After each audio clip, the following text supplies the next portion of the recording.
Saudi Arabia से खबर सामने आ रही है। सऊदी अरेबिया ने 5 पाकिस्तानियों को फांसी की सजा दी है, बल्कि फांसी पर चढ़ा दिया है। क्यों चढ़ाया है? वो इसलिए चढ़ाया है क्योंकि 5 पाकिस्तानियों ने बंगाली गार्ड का मर्डर किया था। अगर 2023 की बात करें तो तकरीबन 170 पाकिस्तानियों को सऊदिया ने फांसी दी थी। सऊदिया ने सबसे ज्यादा रिपोर्ट के मुताबिक पता लगा है कि पाकिस्तानियों को ही सूली पर चढ़ाया है, और ये भी बताया है कि यहाँ पर पाकिस्तानियों का पूरा क्राइम का नेटवर्क बना हुआ है। भीख ज्यादा मांगते हैं, क्राइम्स में मुलविस होते हैं, और इन सब चीजों को खत्म करने वाला है सऊदी अरेबिया। पाकिस्तानियों की तादाद को खत्म करने वाला है वहां से सऊदी अरेबिया। ऐसी खबरें भारतीयों की जानिब से क्यों नजर नहीं आती हैं?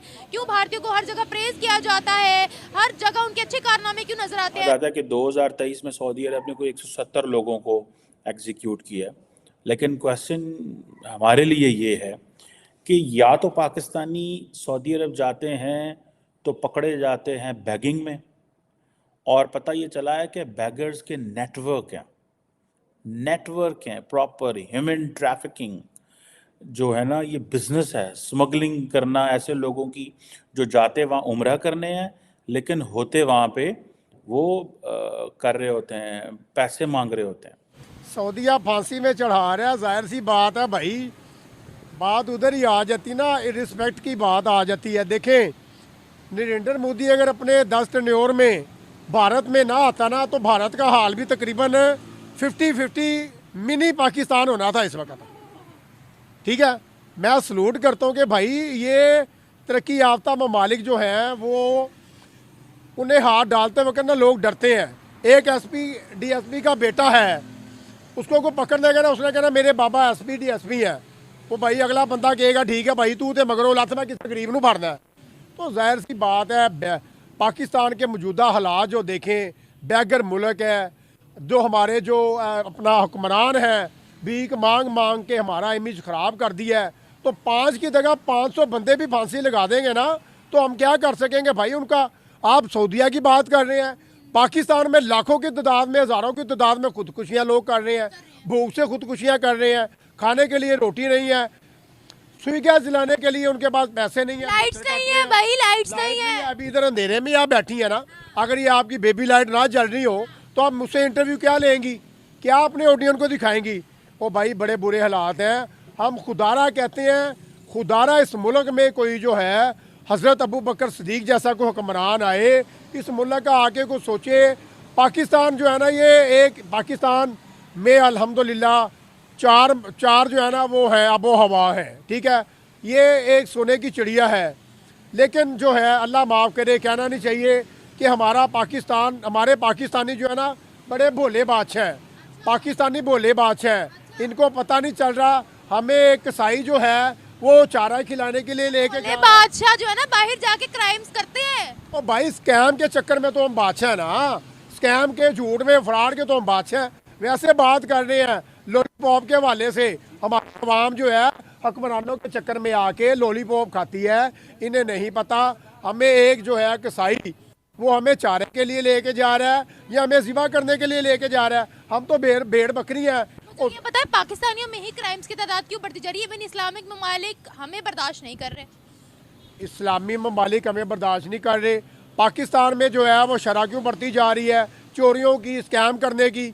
मुझे आप ये बताएं, आप पाकिस्तान में रहती हैं, आप किसी झोंपड़ी वाले के पास जाएं, सबसे ज़्यादा जुर्म वो कर रहा होगा झोंपड़ी वाला। क्यों कर रहा होगा? अपने पेट के लिए, अपनी गुर्बत के लिए।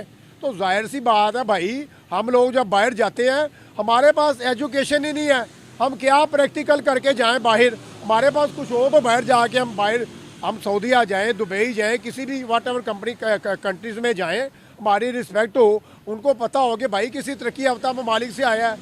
जब पता है भाई बैगर मुल्क से आया है, जब हमारे हुक्मरानों की कोई रिस्पेक्ट नहीं है, तो मेरी और आपकी या आम बंदे की क्या रिस्पेक्ट होगी भाई? ह्यूमन ट्रैफिकिंग जो है ना, ये बिजनेस है, स्मगलिंग करना ऐसे लोगों की जो जाते वहाँ उम्रा करने हैं लेकिन होते वहाँ पे वो कर रहे होते हैं, पैसे मांग रहे होते हैं। अब हुआ ये, रिसेंटली मुझे याद है कि कुछ अर्सा पहले पाकिस्तान की जो आई थिंक नेशनल असम्बली की कमेटी थी एक, वहाँ पे ये डिस्कशन हुई, और वहाँ पे जो I think human resource department के कोई लोग थे, मुझे वो मिनिस्ट्री नहीं पता कौन सी है, वहाँ पे उन्होंने कहा जी कि ज़्यादातर जो लोग वहाँ पे बैगर्स पकड़े जाते हैं उनका ताल्लुक मेजॉरिटी का पाकिस्तान से होता है। नमस्कार, जय हिंद दोस्तों। सऊदी अधिकारियों ने एक कंपनी पर छापा मारने और एक गार्ड की हत्या करने का दोषी ठहराए जाने के बाद 5 पाकिस्तानियों को फांसी की सजा दे दी है। सऊदी आंतरिक मंत्रालय ने कहा कि दोषी पाकिस्तानी नागरिकों ने निजी क्षेत्र की कंपनी पर हमला किया था। इस दौरान उन्होंने 2 गार्डों को बांध दिया था, उन पर हमला किया था और एक बांग्लादेशी गार्ड की हत्या कर दी थी। जाँच के बाद 5 को एक सक्षम अदालत में पेश किया गया, जिन्हें उन्हें दोषी पाया और मौत की सजा सुना दी। तो चलिए चलते हैं मेन वीडियो की तरफ। अगर आप इस चैनल पर नए हैं तो कृपया इस चैनल को सब्सक्राइब कर ले। धन्यवाद। ये एक ट्रेंड बन चुका है कि कोई भी बंदा पढ़ा लिखा नहीं भी है तो वहाँ पे उठ के चला जाता है। तो वो उन्होंने उस चीज़ को भी यही समझाया कि अगर हम लाहौर के जैन मंदिर में आकर भीख मांग रहा होता है तो कोई, क्योंकि यहाँ पे तो एक शर्म महसूस होती है किसी इज्जतदार बंदे को, वहाँ पे तो उसे कोई जानता तक नहीं है, तो इस वजह से वो भीख मांगे जो भी करे उसे कौन जानता है। ठीक है, ये प्लस पॉइंट होता है। अब एक और बात ये है कि स्पेशली मैं पाकिस्तानी, जो आप ओवरसीज़ पाकिस्तानी है ना, उसके लिए हमारे एक दोस्त है मुस्तफ़ा चौधरी, एक आप शायद जानते होंगे, कॉमेडियन है, टीवी चैनल्स में याद है। उसने कहा कि जो ओवरसीज़ पाकिस्तानी है ना, वो आम पाकिस्तानियों से 40,000 नूरी साल ज़्यादा जहालत में मुब्तला हैं।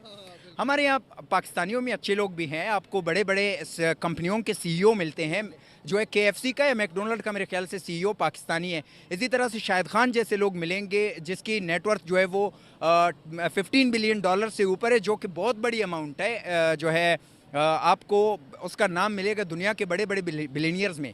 लेकिन एक शाहिद खान या कुछ चंद CEO की वजह से आप हमारे उन भिखारियों को या उन लोगों को आप इग्नोर नहीं कर सकते हैं कि जो हमारा नाम बदनाम कर रहे हैं। तो ये हमारी उसकी बात की, अगर हम इंडिया की बात ना करें इसमें तो थोड़ी कंजूसी होगी। देखिए, जितने भी माइक्रोसॉफ्ट की आप बात करें वहाँ पर सब CEOs आपको इंडियंस मिलेंगे, ऐसा क्यों? देखें मसला ये है कि इंडिया और पाकिस्तान में मैंने आपको बता दिया ना कि आप जो है 5-6 पाकिस्तान मिलाएंगे आबादी के हवाले से, एक इंडिया बन जाएगा।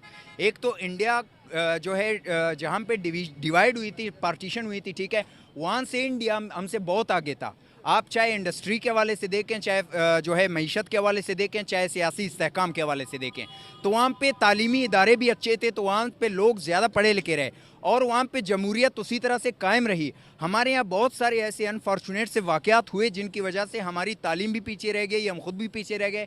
तो इसी वजह से हम उस जगह पे, उस लेवल पे हमारी प्रोडक्ट सेल नहीं हुई जिस तरह से इंडिया की हो रही है। अब आप एक MIT को देख लें, इंडिया की मुंबई इंस्टीट्यूट ऑफ टेक्नोलॉजी है मेरे ख्याल से, आप सिर्फ उसी की ही प्रोडक्ट को देख लें। हमारे सारे बड़े बड़े यूनिवर्सिटीज़, आप लम्स को देख लें, नस्ट को देख लें, आप इवन जो है वो IBA को देख लें, इन सब को मिलाएं वो MIT, सिर्फ एक MIT के बराबर भी नहीं आ सकते हैं। तो आप कंपैरिजन कर ही नहीं सकते हैं। लेकिन स्टिल मैं एक बात कहना चाहता हूं कि हम तो पाकिस्तानी हैं, हमें at the end of the day हमें पाकिस्तान का ही सोचना है ना। तो जिस दिन हम पाकिस्तानियों को ये सोच आएगी कि हमने आगे बढ़ना है, हमने जो है चीज़ों को देख लेना है कि दुनिया हमें किस तरह से नज़र से देख रही है, हमें इज़्ज़त कैसे कमाना है, तो तब जाकर हम जो है पाकिस्तान का नाम रोशन कर सकेंगे। अदरवाइज़ इन्हीं चौक चौराहों पे हम माइक पकड़ के या कुछ भी करके हम इंडिया के कसीदे तो गाएंगे, लेकिन हम पाकिस्तान की बर्बादी को अपनी आंखों से देखते हुए उसे रोक नहीं सकेंगे।